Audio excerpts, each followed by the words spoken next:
नमस्कार. सांगोला अपडेट्स न्यूजमध्ये आपल्या सर्वांचे स्वागत करते. सांगोला तालुक्यातील ताज्या घडामोडी, राजकीय हालचाली आणि आपल्या हक्काच्या बातम्या सर्वात आधी पाहण्यासाठी पाहत रहा सांगोला अपडेट्स न्यूज.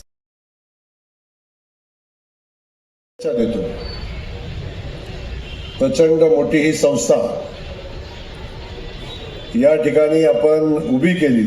जवळजवळ 750 कोटी रुपयाच्या ठेवी या संस्थेमध्ये आहेत आणि अनेक लोकांचे संसार उभं करण्याचं काम. मी मगाशीच बोललो की संस्था चालवणं हे काचेचा भांड्यासारखा कार्यक्रम आहे. नाजूक विषय असतो. संस्थेचं विश्वस्त म्हणून आपण काम करत असताना हजारो लोकांनी आपल्या कष्टाचा घामाचा पैसा आपल्या या संस्थांमध्ये ठेवलेला असतो आणि या संस्थेचं विश्वस्त म्हणून आपण काम करत असताना लोकांच्या हिताचं, लोकांच्या आयुष्याची पुंजी जपून त्यात वाढ करण्याचं काम या संस्थाच्या माध्यमातून होत असतं.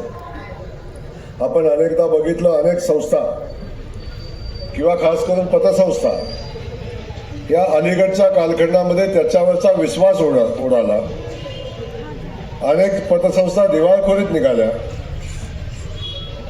परंतु अशाही कालखंडामध्ये आपण फेमटेकच्या माध्यमातून खूप जोमानं, ताकदीनं, विश्वासानं लोकांच्या मध्ये गेला, लोकांच्या मध्ये विश्वास निर्माण केला आणि शाखांचा विस्तार आपण करताय.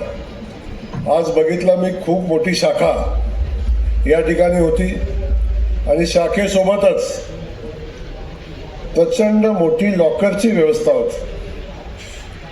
आणि हे सगळे लॉकर बघितल्यावर मला कळालं की आमदारांनी 10-20 बुक केले होते, बाकी माझ्या आमदारांनी 10-20 लॉकर बुक केले होते. खरं काय खोटं आहे?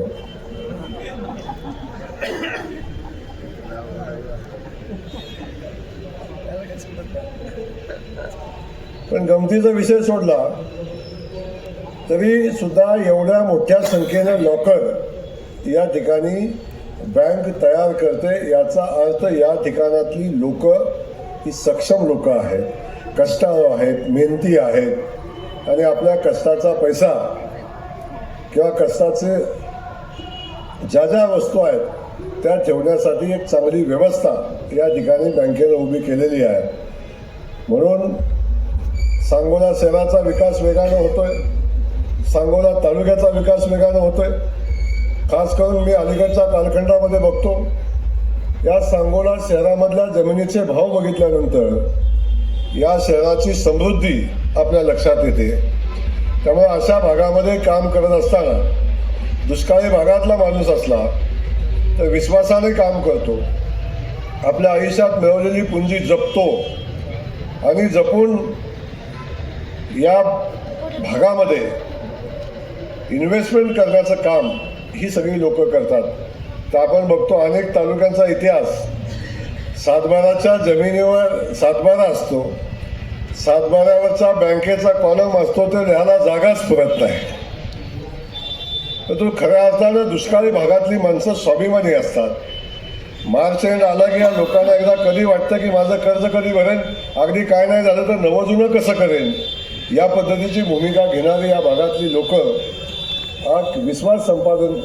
विश्वासानं वागणारी लोक आपण सगळ्यांनी बघितलेली आहेत.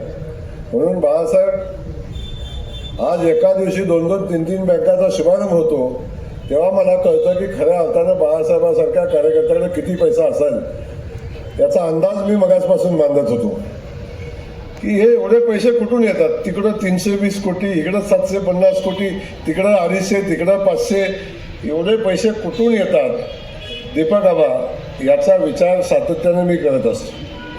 त्यामुळं या भागातली माणसं लक्षात येतं की कष्टाळू आहेत, मेहनत करतात, पैसा मिळवतात आणि ते जपून ठेवतात. ही या ठिकाणची लोकांची मानसिकता आहे. पुन्हा एकदा भाऊसाहेब, आपण खूप चांगलं काम करतात, समाजसेवेचं काम करतात.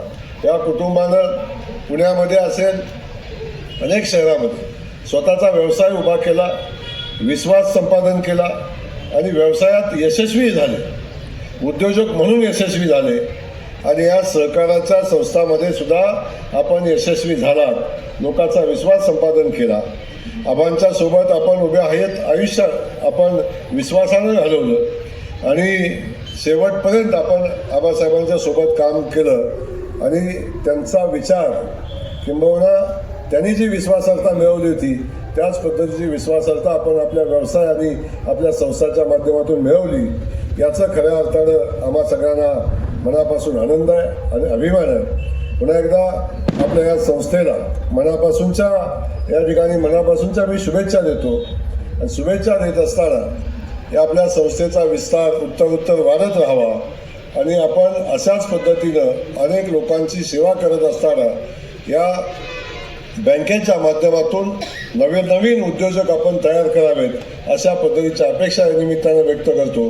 आपली संस्था ही नक्की नफा मिळवण्यासाठी असते, पण नफा मिळवण्यासोबत गोरगरिबांचे संसार उभे करणारी आपली संस्था असावी अशा पद्धतीच्या भावना या निमित्तानं व्यक्त करतो. पुन्हा एकदा आपल्या सगळ्यांना मनापासून धन्यवाद देतो. बघा कार्यक्रम किती वाजला, आत्ता फक्त 9:30 वाजल्यात, 9:45 वाजल्यात, तरीसुद्धा आपण जवळजवळ 3-4 तास आपण या ठिकाणी वाट बघताय, याचं मनापासून कौतुक आहे. पुन्हा एकदा आपल्याला मनापासून धन्यवाद देतो आणि थांबतो. जय हिंद, जय महाराष्ट्र.